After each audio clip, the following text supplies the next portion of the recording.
आरहत वाङ्मय में कहा गया है, अधुवे असाशयम्य संसारम्य दुख पौराय किं नाम होज्जतम कम्मयम जेनाहम दुग्गयिम न गच्छज्जा।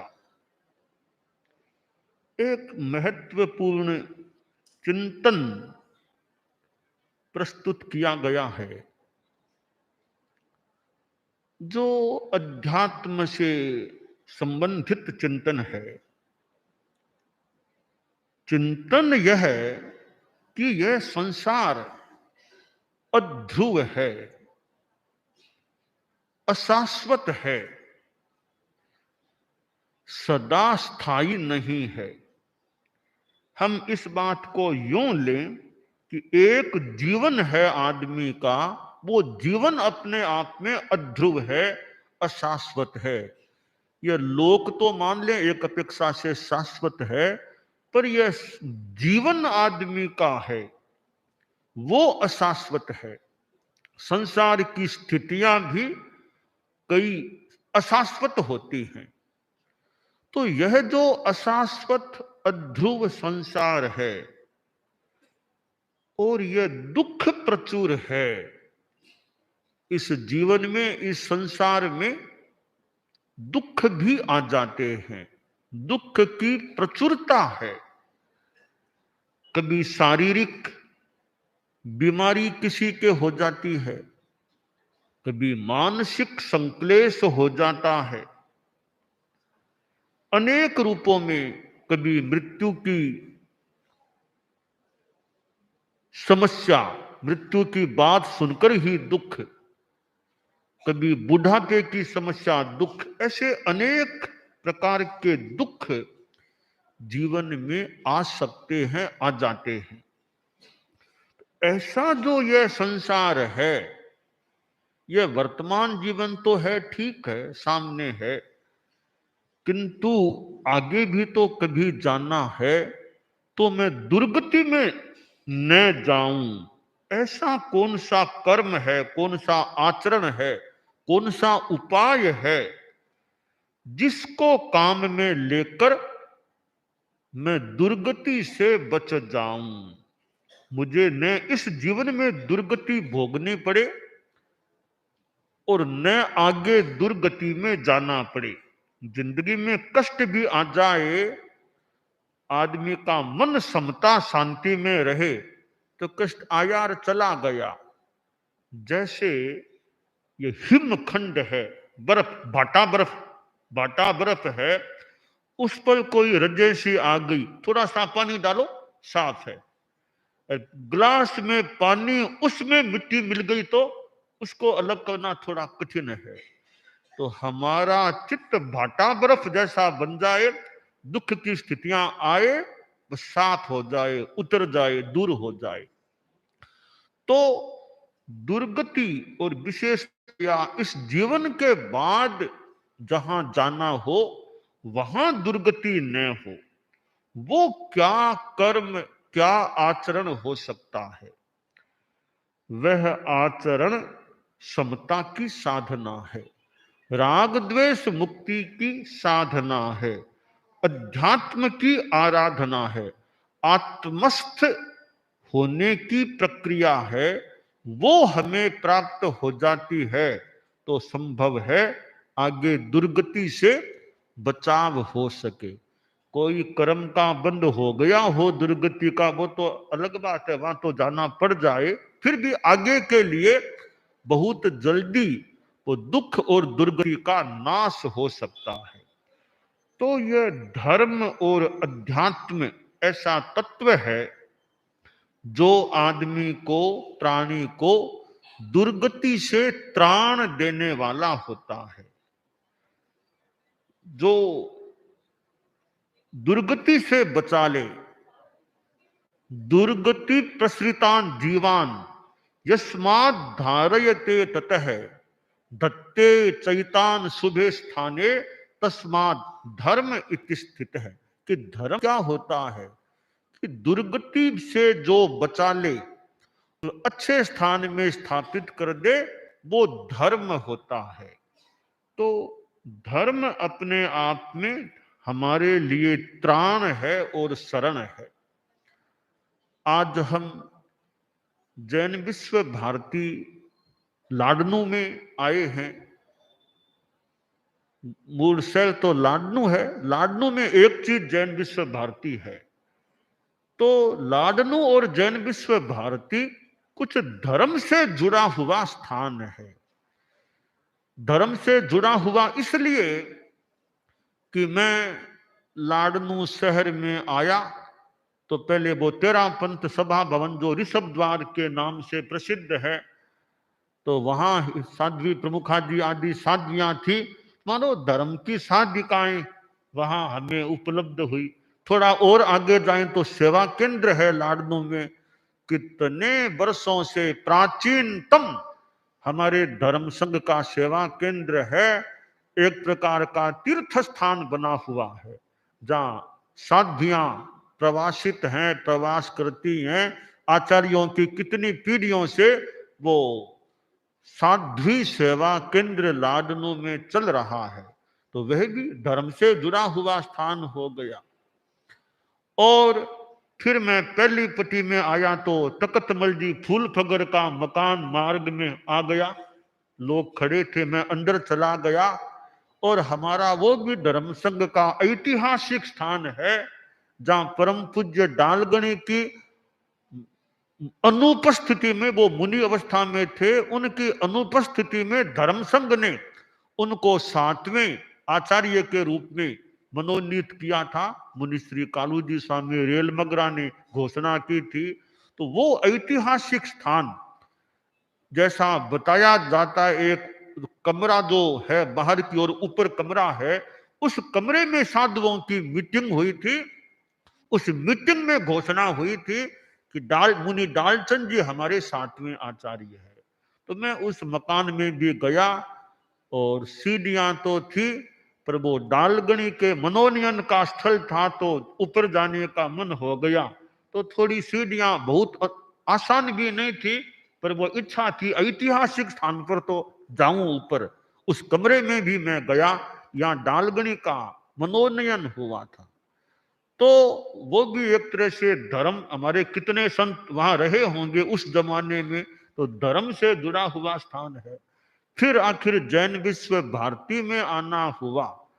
जैन विश्व भारती तो कितना धर्म से जुड़ा हुआ है, जहां हमारे मुनि प्रवर, हमारे मुनि श्री विजय कुमार जी स्वामी जो इस बार अभी सेवा कार्यकाल के व्यवस्थापक हैं, इधर वयोवृद्ध मुनि श्री विजयराज जी स्वामी पुराने हमारे धर्म संघ के मुनि श्री हैं, वे विराजमान हैं। साथ में मुनि निर्मल जी हैं। इधर मुनि जिंदास जी हैं, वे भी अवस्था प्राप्त हैं, बोले 86 का, 86 वर्ष की उम्र। तो वृद्ध संत हैं। मेरे सामने मानो उनकी दीक्षा, मुनि दीक्षा हुई थी कभी, मानो गुरुदेव तुलसी के, तो अब वो वयोवृद्ध हो गए। और हमारे संत हैं, हमारे मुनि रमणीय जी है, सुविधि जी है, तन्मय, ऐसे संतों का प्रवास है। ये भी हमारे धर्म के संत यहाँ विराजमान प्रवासित हैं। इधर समणिया भी प्रवासित, समणियों का तो मुख्यालय है जैन विश्व भारती में, गौतम ज्ञानशाला मुख्यालय बना हुआ है। समणीय नियोजिका अमल प्रज्ञा आदि समणिया है यहाँ पर। और मुमुक्षु बाइयां भी धर्म से जुड़ी हुई, इनका भी अमृतायन यहाँ मुख्यालय है, प्रवास स्थल है। ऐसा जैन विश्व भारती। फिर यहाँ शिक्षा, शोध, साधना, प्रेक्षा, ध्यान का यह स्थान। तो कितना यह जैन विश्व भारती, इधर ग्रंथागार है, कोई स्वाध्याय करे, कितनी किताबें हैं। जैन विश्व भारती में कितना साहित्य है। तो एक धर्म से जुड़ा हुआ यह जैन विश्व भारती परिसर है। और फिर जैन विश्व भारती इंस्टीट्यूट, मान्य विश्वविद्यालय, जो भी शिक्षा से जुड़ा हुआ, जैनोलॉजी आदि से जुड़ा हुआ, प्रेक्षा, ध्यान आदि से, योग से, तो एक धर्म से कुछ अंशों में वो भी जुड़ा हुआ है। तो यह जैन विश्व भारती और लाडनू जो धर्म से जुड़ा हुआ है, और हमारे परम पूजनीय धर्माचार्य गुरुदेव तुलसी का जन्म स्थान लाडनू में ही है। जो हमारे धर्म संघ के नवमे अनुशास्ता थे, धर्म संघ के अनुशास्ता थे, वे हमें लाडनू से मिले थे, कालूगणी को लाडनू से मिले थे। तो लाडनू का कितना महत्व है और कितनी चारित्रात्माएं लाडनू से हमारे धर्म संघ को प्राप्त हुई हैं। दालगणी का मनोनयन भी यहाँ हुआ, फिर पट्टोत्सव का प्रोग्राम भी लाडनू में हुआ, पहला पट्टोत्सव का, और फिर महाप्रयाण भी दालगणी का लाडनू में ही हुआ था।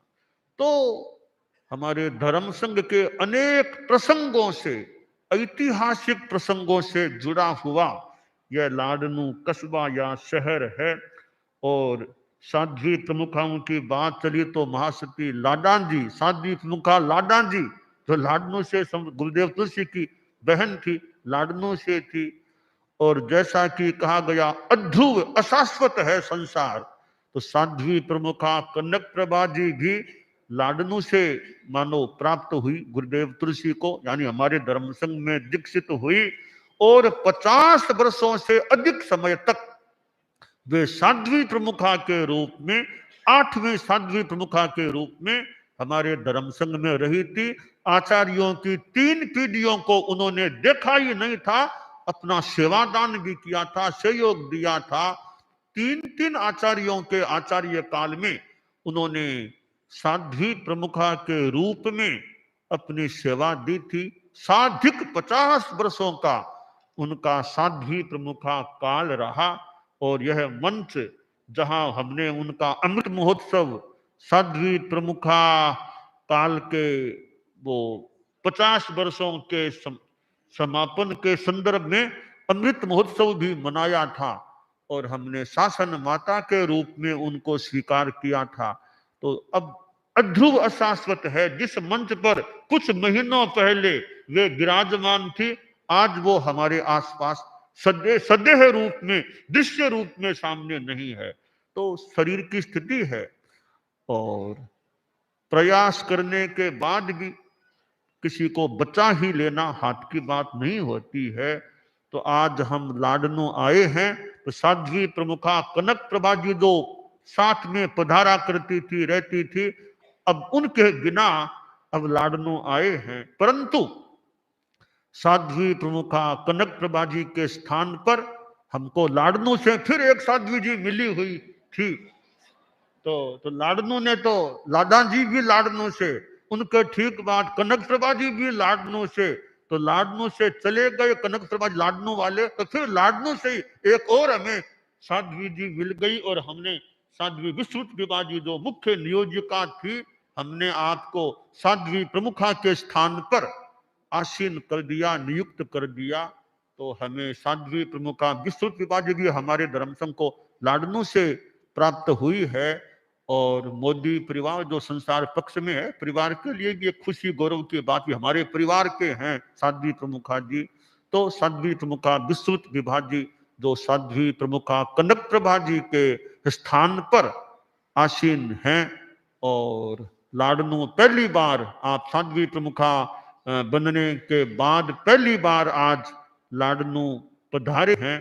सरदार शहर में हुआ निर्णय, उसके बाद अब बीच में छापर का पहला चतुर्मास आपका कालूगणी से संबद्ध क्षेत्र में हो गया। और आज गुरुदेव तुलसी से संबद्ध क्षेत्र और स्वयं से भी संबद्ध क्षेत्र लाडनू में साध्वी प्रमुखा विश्रुत विभा जी का समागमन हुआ है। आप यहीं दीक्षित हुई थी, यहीं पर समणी दीक्षा, और यहीं पर यही स्थान जहां समणी दीक्षा भी हुई और यही साध्वी दीक्षा भी हुई।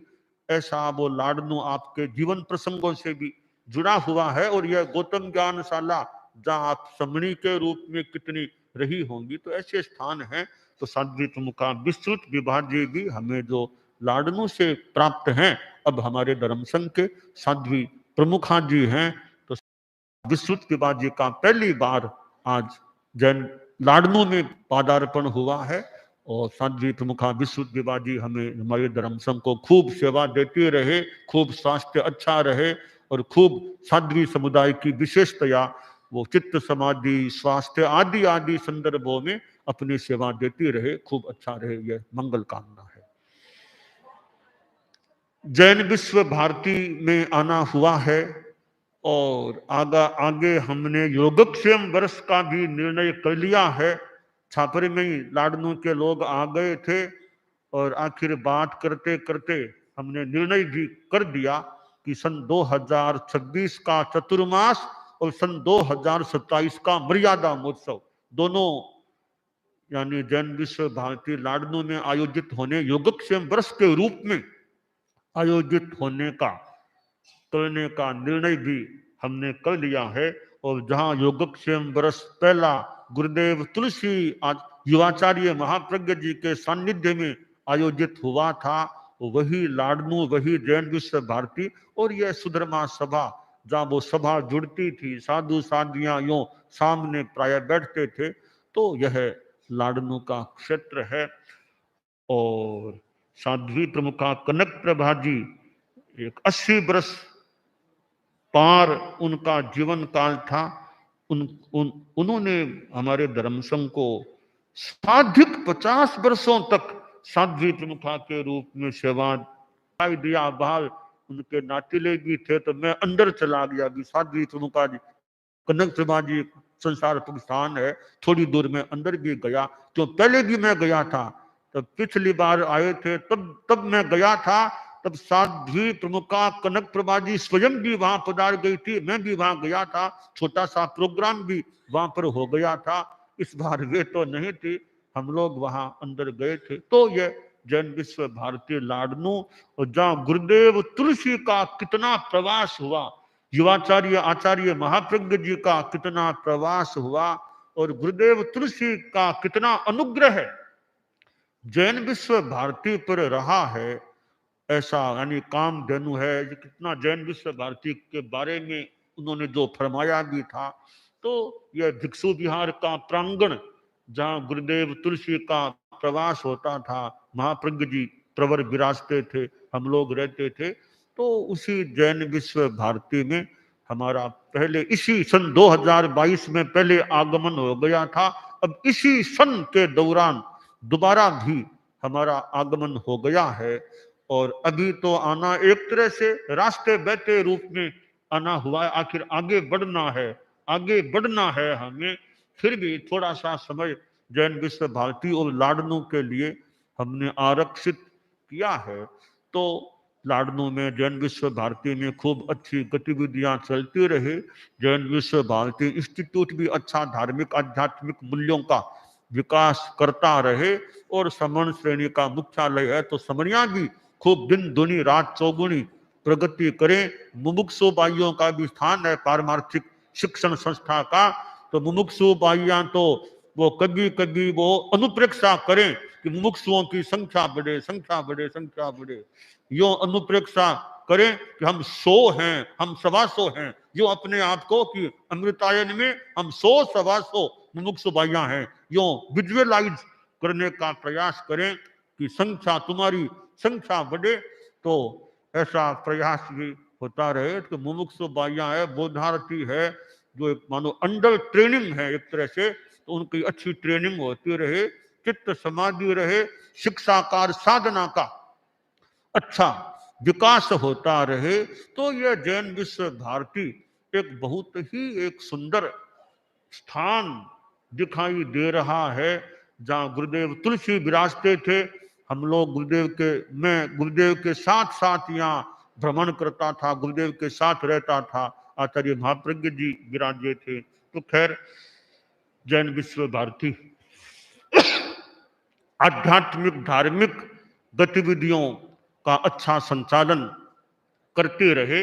कितना कितना साहित्य हमारे सामने आता है, आगम का कार्य जो हो रहा है, फिर वो सामने लाने का कार्य जैन विश्व भारती के द्वारा होता है। कार्य करने वाले हम लोग कर लेते हैं, और सामने लाना जैसे वो सुगंध है, चाहिए सुगंध को फैलाने के लिए जैन विश्व भारती मानो हवा है, तो ज्ञान के साहित्य को प्रसारित करने का या सामने लाने का प्रयास भी करती है। तो आध्यात्मिक धार्मिक गतिविधियां जैन विश्व भारती में अच्छे ढंग से चलते रहें।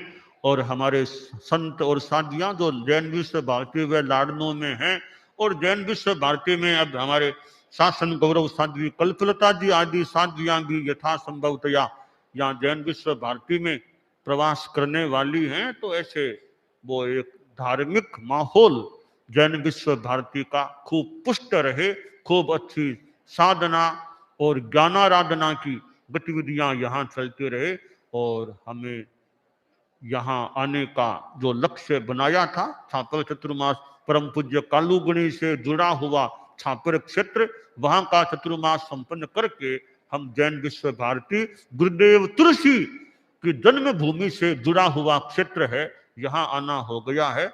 मैं परम पूज्य गुरुदेव तुलसी, परम पूज्य आचार्य महाप्रज्ञ जी और हमारे प्रथम गुरु परम वंदनीय आचार्य भिक्षु का स्मरण करता हूँ, और हमारी आगे की जो यात्रा है मुंबई की ओर, वो यात्रा भी हमारी धर्मोद्योतमय और कुछ अनुकूलतामय रहे, ऐसी मैं मेरे लिए भी और साधु साधियों के लिए भी मंगल कामना करता हूँ।